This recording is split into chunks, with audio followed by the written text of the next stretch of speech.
मीरपुर नामक गांव में एक तालाब था। वो बहुत ही खास तालाब था क्योंकि उस तालाब से जलपरी निकलती थी और वो लोगों को अद्भुत और अनोखी शक्तियाँ देती थी।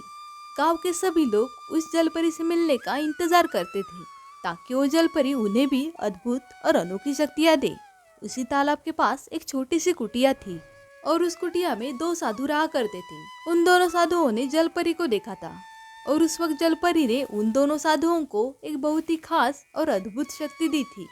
एक दिन एक आदमी साधु के पास जाकर, बाबा जी प्रणाम। साधु कहते हैं, हाँ बेटा बोलो क्या बात है। बाबा जी एक कृपा कर दीजिए। हाँ बच्चे बताओ क्या समस्या है तुम्हारी। बाबा जैसे आप लोगों को जलपरी ने एक अद्भुत शक्ति दी है वैसी ही एक शक्ति मुझे भी दिलवा दीजिए ना। वाह बेटे वाह, तुमने कितने आसानी से कह दिया कि तुम्हें भी हमारी जैसी शक्तियाँ जलपरी से चाहिए।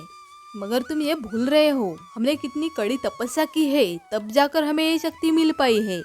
हाँ बाबा जी मैं जानता हूँ, आप कहिए तो सही, मैं भी कड़ी से कड़ी तपस्या करूँगा, मगर बस एक बार मेरी ये इच्छा पूरी कर दीजिए। अच्छा ठीक है बेटा, हम इस पर विचार जरूर करेंगे, अभी तुम जाओ। दरअसल उन दोनों की अद्भुत शक्तियाँ ये थी कि वे पानी के बीचों बीच चल सकते थे, वो भी बिना किसी सहारे के। और ये शक्ति उन्हें तालाब में रह रही जलपरी ने दी थी। कल गांव के सभी लोग हमारे अद्भुत शक्तियाँ देखने आने वाले हैं। ये कौन सी नई बात है, हर कुछ दिनों पर तो वो ये देखने आती ही है। अच्छा तो है, कम से कम कुछ दान भी तो मिल जाता है। कल तैयार रहना, सभी शाम के वक्त तालाब के पास आने वाले हैं, हम उन्हें पानी पर चलकर दिखाएंगे। हाँ ठीक है। गांव के सभी लोग उस तालाब के पास भीड़ लगा देते हैं और दोनों साधुओं का इंतजार करने लगते हैं। तभी गांव का एक आदमी, वाह भैया वाह, बाबा जी अपनी अद्भुत शक्तियाँ हमें दिखाएंगे। भाईयों जरा पीछे खड़े हो जाओ, उन्हें जरा भी तकलीफ नहीं होनी चाहिए। कुछ देर में दोनों साधु वहाँ आते हैं। अरे देखो देखो बाबा जी आ गए। तभी सारे गाँव वाले, बाबा जी की जय, बाबा जी की जय। साधु कहते हैं, आप सभी शांत हो जाइए, शांति रहेगी तभी हम अपनी अद्भुत शक्तियाँ दिखा पाएंगे। हाँ बाबा जी हम सभी शांत थे, दिखाइए बाबा जी, आप अपनी अद्भुत शक्तियाँ दिखाइए। दोनों साधु अपनी आंखें बंद करते हैं और मंत्र पढ़ना शुरू करते हैं। सभी लोग गौर से दोनों साधुओं को देख रहे थे। कुछ मिनट तक मंत्र पढ़ने के बाद दोनों पानी पर उतरते हैं। पहले एक साधु पानी पर चलता है, उसके बाद दूसरा। ये दृश्य देख सभी लोग जोर जोर से तालियां बजाने लगते हैं और दोनों साधुओं को बार बार पानी पर चलकर दिखाने कहते हैं। साधु कहते हैं, बस बस आज के लिए इतना ही। अगर आप सभी को हमारी ये शक्तियाँ अच्छी लगी हो तो कृपया अपनी इच्छा से जितना बन पड़े उतना दान करके ही जाइएगा। सभी लोग पैसा उन साधुओं के नाम दान करके चले जाते हैं। अब घर जाकर दोनों साधु, वाह आज तो सभी ने दिल खोलकर दान किया है। हाँ बस आगे भी इसी तरह गांव वाले हमें दान करते रहे। दोनों साधुओं ने गांव वालों को बताया था कि जितना भी पैसा दान में मिलता है वो सब गरीबों में बांटा जाता है, जिस वजह से गांव वाले ज्यादा पैसे दान किया करते थे। एक दिन जब वो साधु पैसों की गिनती कर रहे थे तभी एक आदमी उनकी कुटिया के बाहर आता है। बाबा जी क्या आप लोग अंदर है?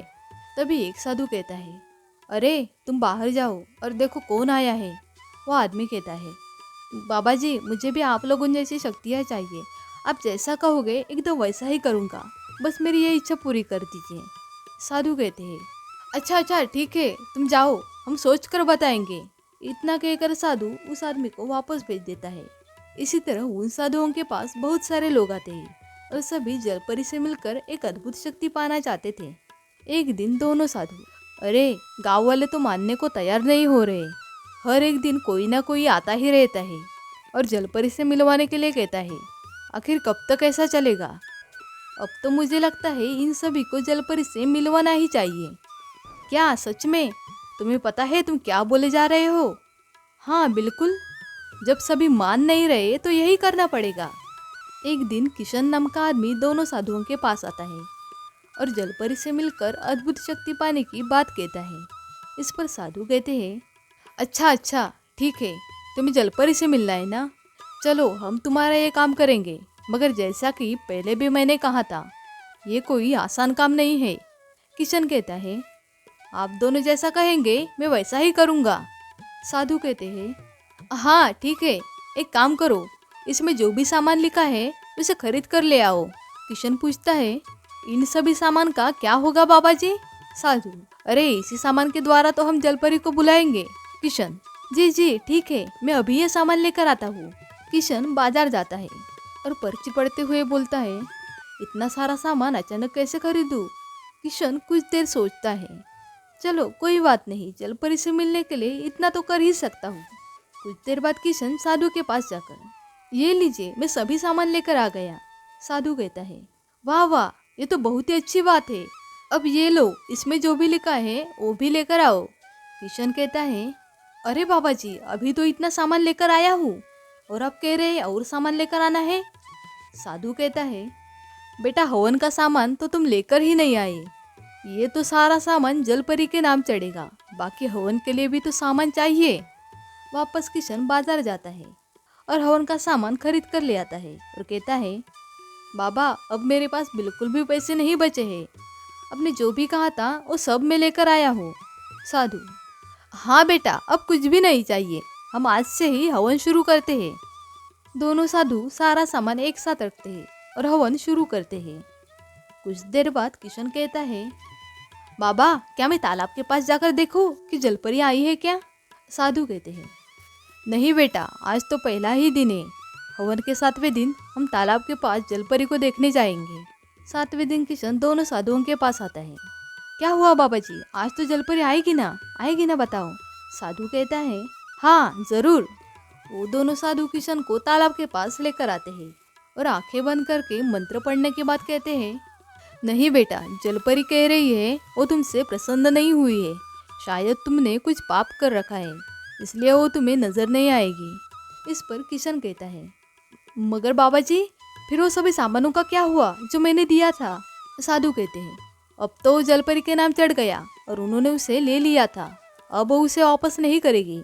यह सुनकर किशन बहुत दुखी हो जाता है और वहां से चला जाता है। इस तरह वो दोनों साधु पूरे गांव में सभी को जलपरी से मिलवाने के बहाने ढेर सारा सामान लेने लगते हैं। गांव वाले भी उनकी बातों में आने लगते हैं और बार बार हवन करवाने लगते हैं, ये सोचकर कि एक न एक दिन तो जलपरी उनसे खुश होगी। साथ ही साथ वो दोनों साधु तालाब के पानी पर चलकर गांव वालों से दान के बहाने पैसे कमाने लगते हैं। एक दिन किशन सोचता है, बस एक आखिरी बार जलपरी को खुश करके देखता हूँ। आज के आज बाबा से मिलने जाता हूँ। किशन शाम के वक्त उन साधुओं की कुटिया की ओर आने लगा। उस वक्त दोनों साधु मिलकर पैसे गिन रहे थे और आपस में कह रहे थे कि गांव वाले सच में कितने मूर्ख हैं, मतलब कितने आसानी से हमारी बातों में आ रहे हैं। इन्हें लग रहा है सच में जलपरी आएगी, वही तो इन्हें मूर्ख बनाना बहुत आसान है। जब कोई जलपरी है ही नहीं तो जलपरी आएगी कहाँ से? बस मैं तो चाहता हूँ ये ऐसे ही मूर्ख बनते रहे और हम मालामाल बनते रहे। ये सब बातें किशन कुटिया के बाहर सुन लेता है। क्या इसका मतलब ये दोनों आज तक हमें मूर्ख बना रहे थे? अगर कोई जलपरी है ही नहीं तो इसका मतलब हुआ इनके पास भी कोई अद्भुत शक्ति होगी ही नहीं, क्योंकि इन लोगों ने तो यही कहा था कि जलपरी ने इन्हें पानी पर चलने की शक्ति दी है। सच जानकर किशन को बहुत गुस्सा आता है और उनकी सच्चाई सभी गाँव वालों के सामने लाने की बात वो सोचता है। कुछ दिनों बाद वापस साधु तालाब पर चलकर दिखाने आते हैं। तभी किशन कहता है, अगर आप सच में पानी पर चल सकते हैं तो आइए, यही पास वाले तालाब के पानी के ऊपर चलकर दिखाइए। किशन की बात सुनकर सभी हैरान रह जाते हैं। तभी एक आदमी कहता है, अरे किशन, हाँ तुम पागल हो गए हो क्या? ये क्या बोले जा रहे हो? ये दोनों एक काम नया थोड़ी कर रहे हैं, हाँ, जो तुम इन पर शक कर रहे हो। नहीं नहीं, अगर ऐसा है तो ये मेरी बात को स्वीकार करें और वहां जाकर चलकर दिखाएं। इस पर साधु कहता है, अरे तुम शांत हो जाओ और जाओ यहाँ से, अगर तुम्हें ये नहीं देखना तो इन्हें देखने दो। किशन कहता है, नहीं नहीं, मैं नहीं जाऊंगा, आप दोनों पास वाले तालाब के पानी के ऊपर चलकर दिखाइए। तभी एक आदमी कहता है, अरे बाबा जी, आप लोग इसकी बोलती बंद कर दीजिए और वहां भी चलकर दिखाइए। सभी जबरदस्ती दोनों साधुओं को उस तालाब पर ले आते हैं। जैसे ही दोनों साधु उस तालाब के पानी में जाते हैं तो एक कदम भी पानी पर नहीं रख पाते और पानी में गिर जाते हैं। ये देख सभी हैरान रह जाते हैं और हम वापस करते हैं, इस बार गलती हो गई। पर बार बार करने पर भी वो पानी पर नहीं चल पाते।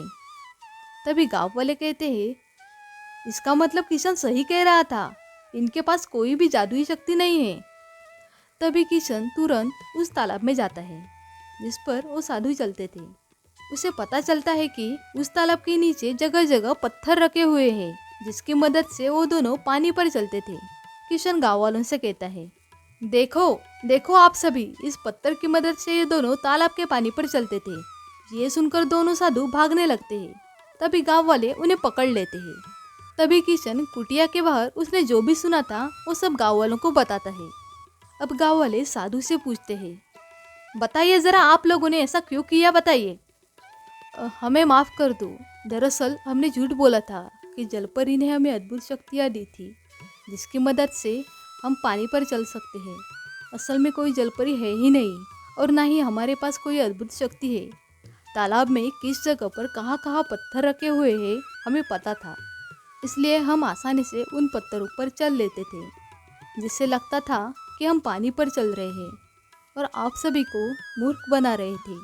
हाँ, और जब आप सभी हमारे पास आने लगे और जलपरी से मिलने की जिद करने लगे तब हमने आप सभी से झूठ बोला कि जलपरी को खुश करने के लिए हवन करेंगे। वो सारा सामान हम ही रखते थे, जलपरी नहीं, और दान के बहाने भी जितने भी पैसे आप लोग देते थे वो भी हम ही रखते थे। ये सुनकर सभी गांव वाले बहुत गुस्सा हो जाते हैं और उन्हें मारने लगते हैं। तभी वहाँ पुलिस आती है और दोनों को पकड़कर ले जाती है। दोस्तों, इस कहानी से हमें ये सीख मिलती है कि हमें हमेशा सत्य के पथ पर चलना चाहिए और अपने कर्मों के प्रति ईमानदार रहना चाहिए। अगर हमें लगता है कि कुछ गलत हो रहा है तो उसे ठीक करने की कोशिश करनी चाहिए। अंत में सत्य की ही विजय होती है। ये कहानी हमें ये भी याद दिलाती है कि झूठ बोलने से कोई लाभ नहीं होता बल्कि इससे हानि होती है। इसलिए हमें हमेशा सत्य और ईमानदारी के साथ काम करना चाहिए। ऐसी ही और कहानियाँ सुनने के लिए हमारे चैनल को सब्सक्राइब कीजिए और बेल आइकॉन भी प्रेस कीजिए। मिलते हैं आपसे अगली कहानी में, तब तक के लिए बाय।